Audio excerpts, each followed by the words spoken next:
Yesu nashimwe bene data, ndabashuhuje mu izina ry'umwami wacu Yesu Kristo. Amahoro y'Imana n'abana namwe. Nitwa Ndagije Imana Ndagije, njye tugiye kubana muri kino kiganiro umurimo w'Imana gitegurirwa kandi mukakigezwaho nanjye Ndagije Imana Ndagije. Ikiganiro umurimo w'Imana gitambuka kuri channel Ndagije TV, kinyuraho kabiri mu kwezi. Akaba ari ikiganiro cyagutse muzagiramo uruhare, mugatanga ibitekerezo muri comment. Reka rero twihuse dutangire ikiganiro.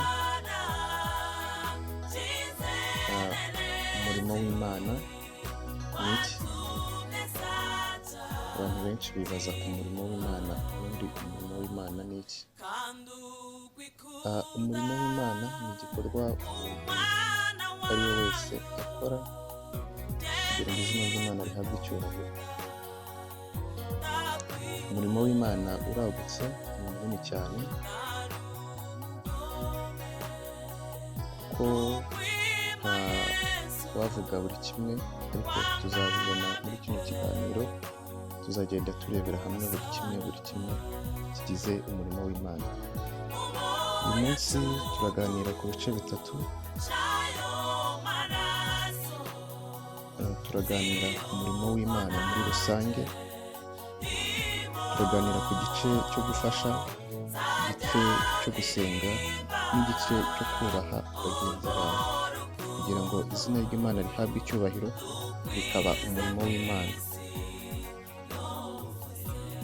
Ariko mbere na mbere, Imana ikeneye wowe ubwawe kurusha ibindi bikorwa ibyo ari byo byose wakora kugira ngo izina ry'Imana rihabwe icyubahiro. Uko tubibona mu Baroma ibice byaho 12 umurongo wa 1 n'uwa 2, Pawulo yandikiye Abaroma ababwira ngo nuko bene data, ndabinginga kubw'imbabazi z'Imana, mutange imibiri yanyu igitambo bizima, byera kandi bishimwa n'Imana. Bivuze ngo Imana ikeneye wowe kurusha ikindi gikorwa icyo ari cyo cyose wakora, nubwo n'ibikorwa nabyo ari byiza. Numara kwitanga wowe ubwawe, ukemera kuba umwana w'Imana, uzahinduka umukozi wayo. Nurangiza ukore icyo Imana igusaba. Umwana w'Imana atandukanye n'umukozi cyane, kuko umukozi agira ibyo yemerewe n'ibyo atemerewe, ariko umwana w'Imana byose arabyemerewe kuko aba ari umwana mu rugo. Twihuse cyane, ikiganiro Yesu yabwiye abantu ababwira ngo ningaruka ubwami bwanjye maze kwima ingoma. Turasoma muri Matayo 25 umurongo wa 31 kugeza ku murongo wa 46. Havuga ku kiganiro Yesu yabwiye abigishwa be ababwira ngo ningaruka nzatoranya nk'utoranya intama mu ihene, intama nzazishyira iburyo bwanjye, n'indi ishyira ibumoso bwanjye. Nindangiza nzahindukirira abo nashyize iburyo bwanjye, mbabwira nti ngo bagaragu beza, naje nshonje murangaburira, naje mfite inyota mu cyo kunywa, naje nawe ncumbika murancumbikira. Muzambaza muti twakubonye ryari mugisha? Nanjye nzabasubiza nti iyo mwabikoraga umwe muri mwebwe, ninjye mwabaga mubikoreye. Nzahindukirira ab'ibumoso bwanjye, mbabwira nti mugende mwankozi z'izina, sinigeze kubamenya. So naje nshonje mwanga kungaburira, naje mfite inyota mwanga cyo kunywa, kandi naje nabuze aho ncumbika mwanga kuncumbikira. Nabo bazambaza bati twakubonye ryari? Nzabasubiza nti iyo mwangaga kubikorera umwe muri mwebwe, muri ba bandi boroheje, ninjye mwabaga mwanze kubikorera.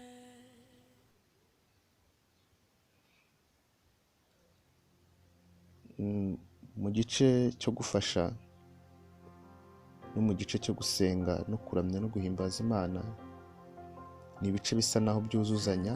Abantu benshi barabizi ko ari umurimo w'Imana, ariko ahangaha Yesu abwira abantu yari ababwiye ko umurimo w'Imana mbere na mbere ubanza gutangirira muri wowe. Bya bikorwa ukora wowe ubwawe, bya bindi ukora bivuye ku ndiba y'umutima, bya bindi ukora ubona ko ari bitoya, nibyo Imana yitaho cyane kurusha ibikorwa bikozwe muri rusange ariko umuntu agendeye kuko abandi bari kubikora. Imana ikunda abantu cyane bavugisha ukuri, kandi ikunda abantu bakora uko imbaraga zabo zingana, uko icyo gikorwa cyaba kingana kose.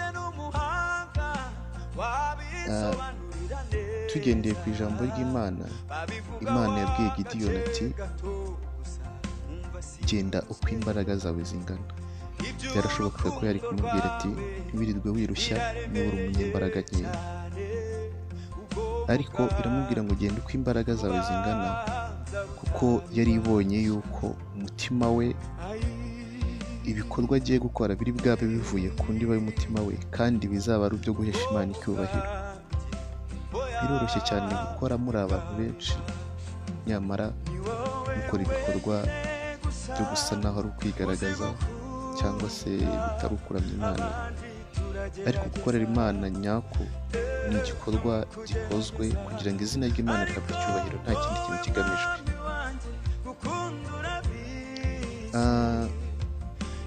Biroroshye cyane guhagarara ku ruhande mukareba abadakora neza, mukareba abatakoze ibyo babasabwa neza, abadakurikiza disipurine z'itorero neza.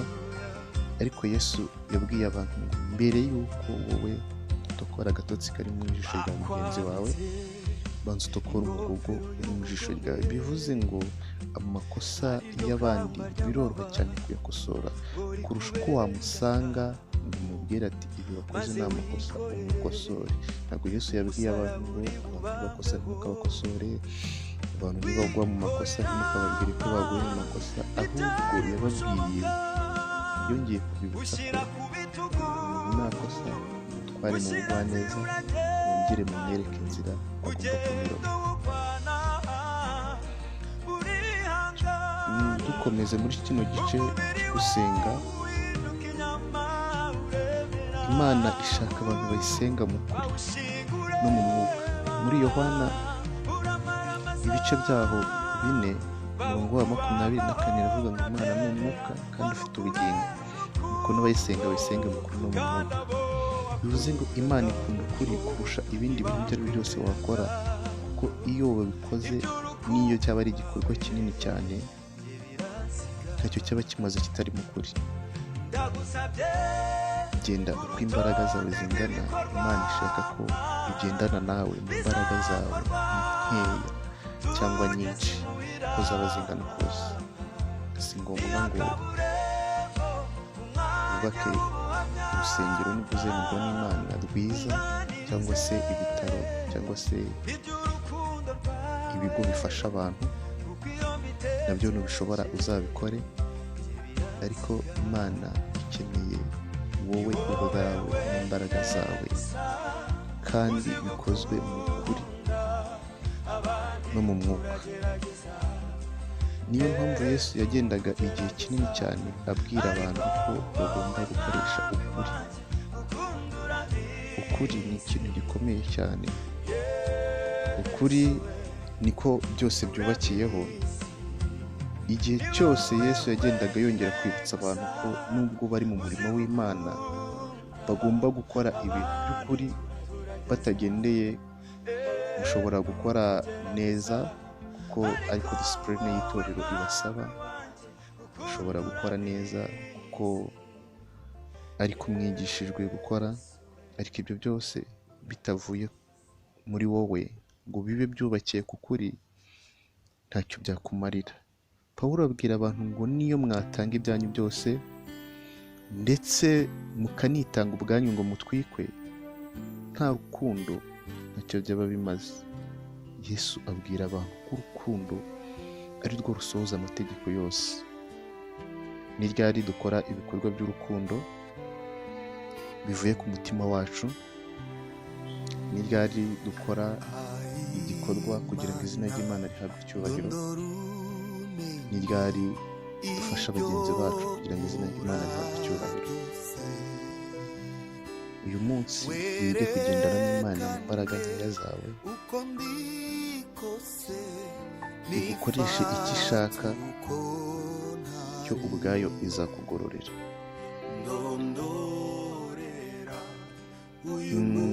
Abantu benshi dukunda gukora ibikorwa kuko n'abandi bari gukora, kuko dushaka abadufasha, kuko turi muri gurupe zimwe, ariko wowe ubwawe fata icyemezo, ukore icyo ubona kiri bwaheshe Imana icyubahiro nubwo cyaba ari gitoya. Abantu bakunda gusuzugura ibikorwa bitoya, kandi ni nabyo Imana ishima cyane iyo ubikoze kuko ariko imbaraga zawe zingana.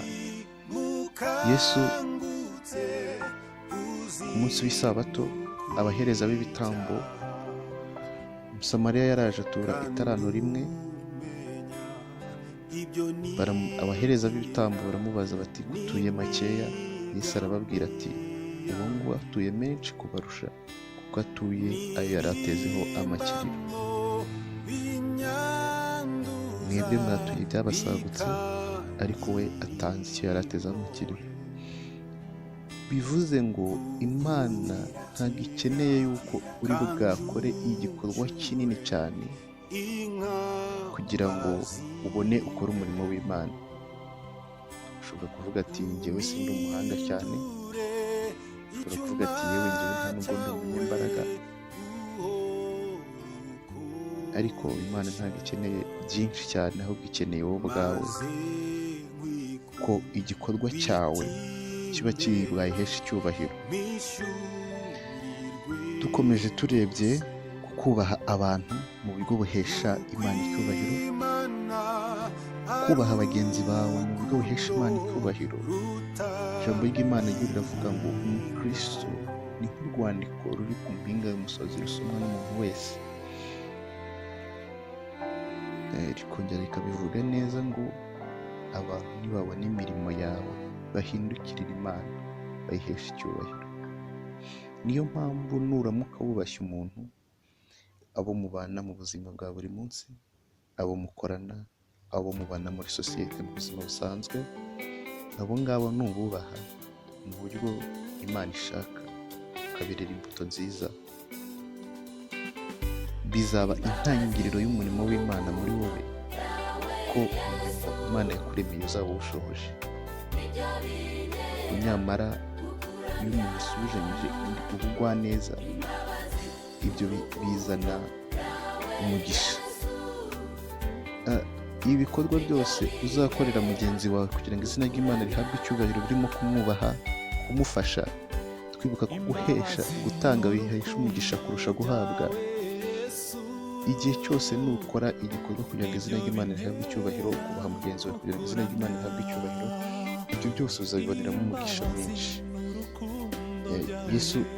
Yohana abaza Yesu ati, ubundi ko twagukurikiye uzaduhemba iki? Yesu yamubwiye amagambo meza cyane, aramubwira ngo mukiri mu isi muzakunda inshuro 100, kandi ikiruta byose ndabikiye ubugingo bw'iteka. Kuki Yesu yakomeje ababwira ko ababikiye ubugingo? Nuko azi ko ubugingo ari ikintu umuntu ubwe atabasha kugura, ari ikintu cy'igiciro kinini cyane umuntu ubwe atabasha kwigezaho ari wenyine. Niyo mpamvu natangiye mbabwira ngo abatitanga bamara kwitanga, batangire gukora uko imbaraga ze zingana. Ntiwirirwe uvuga ngo nakora iki, ntiwirirwe uvuga ngo mbese nagikorera hehe, ntiwirirwe uvuga ngo nkore igikorwa kinini abantu bose babona kugira ngo babone ko nkorera Imana, ahubwo tangirira kuri gitoya, ugende gitoya. wegere itorero runaka rikwegereye, utangire ubabwire ngo ndashaka gukorera Imana igikorwa iki n'iki. Abantu bagana umurongo wo kuyobora abandi ni benshi cyane, ariko abayahudi bahiga, kandi Yesu we yagarutse avuga ngo naje gukorera abandi, naje kuba umugaragu w'abandi. Abantu Yesu bakomeza bamubaza ati umukuru mu bwami bwawe ninde? Bose bashaka kuba bakuru, ariko ntawe ushaka kuba umugaragu. Rimwe na rimwe twese twumva twaba abantu bakomeye, ariko ntawe ushaka kuba woroheje muri bo. Kandi Imana ishaka kuba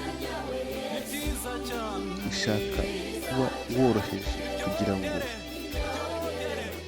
ubone uko igukoresha, kuko guca bugufi nicyo kintu Imana ikunda cyane. Guca bugufi wowe ubwawe, Imana izareba guca bugufi kwawe, igukoreshe imbaraga nkeya zawe. Ndabinginze bene data, kubw'imbabazi z'Imana twagiriwe n'ubuntu twahawe nawe, kugira ngo buri muntu wese agende imbaraga zingana. Ushobora kuvuga ngo wenda sinkirazwi cyane, ushobora kuvuga ngo rimwe na rimwe nisanga naguye mu makosa atandukanye. Ijambo ry'Imana ritubwira mu Baroma ibice 3 guhera ku murongo wa mbere kugeza ku 6, uvuga ngo ariko hari gukiranuka kw'Imana gufashwa n'amategeko, ariko amategeko niyo gusohoza. Hariho no gukiranuka kw'abantu baheshwa no kwizera Yesu Kristo. Bivuze ngo gukiranuka kwawe ntibituruka ku mirimo wakoze cyangwa ubuhanga ufite, ahubwo bituruka kwizera Yesu Kristo. Nicyo gituma ugaragara imbere y'Imana nk'umukiranutsi. Murakoze cyane mwabanye nanjye muri kino kiganiro. Muhabwu mugisha n'Imana. Reka dusoze ikiganiro dusenga Imana. Imana, turagushimye kuri Imana ikiranuka muri byose. Turagushimye ko wandikishije ijambo ryawe kugira ngo ritubere umuyobozi, kandi turagushimye ko hari byinshi ukora twebwe tutabizi. Turagushimye ko twemera uko turi no mu mbaraga nkeya zacu. Turagushimye ko tuyobora kandi ukatubuza ubugwaneza utaduhutaje. Ijambo ryawe ni ukuri kandi ni urukundo. Ibyo ukora byose ni byiza kandi biraboneye rwose kuko ubikora n'urukundo. Niyo mpamvu akanya nk'aka ngaka muri kino kiganiro turagushimye kandi turaguhimbaje kuko wabanye natwe kuva dutangiye kugeza dusoje. Reka rero ukomeze kutuyobora, ukomeze kutwigisha ibyo ushaka.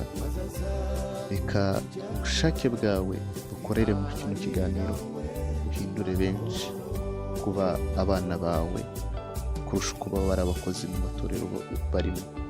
Reka bahinduke abana bawe mu itorero ryawe, buri muntu abo wejejwe mu itorero, kuko nicyo gukunda ukuri. Reka rero dushoboje kugendera mu kuri, reka dushoboje kubana nawe no gukorana nawe.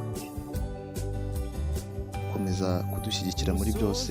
Tuzi neza yuko amanywa n'ijoro Satani atugerageza. Tuzi neza yuko uko bukeye n'uko bwije ahora dutega imitego myinshi, ariko iyo mitego yose turayanze mu izina rya Yesu. Turayicagaguye, turanetraliza imbaraga z'imyuka mibi. Reka gukora kwawe n'ubushake bwawe, Mwuka Wera bari buganza ategeke, kuko uri Imana igira neza. Ngaho reka rero byose bibe mu izina ryawe, kandi ibyo ushaka kandi ushima aba ari byo biba. Tubisenze twizeye izina rya Yesu Kristo. Amen. Bene data, muhabwe umugisha n'Imana. Njye wari uri kumwe nawe muri kino kiganiro, Ndagije Imana Jean de Dieu, Umurimo w'Imana mu itorero Presbyterienne, Paruwasi ya Kiyovu. Amahoro y'Imana aruta uko yamenywa n'abantu bose, abone namwe mu iteka ryose. Amen.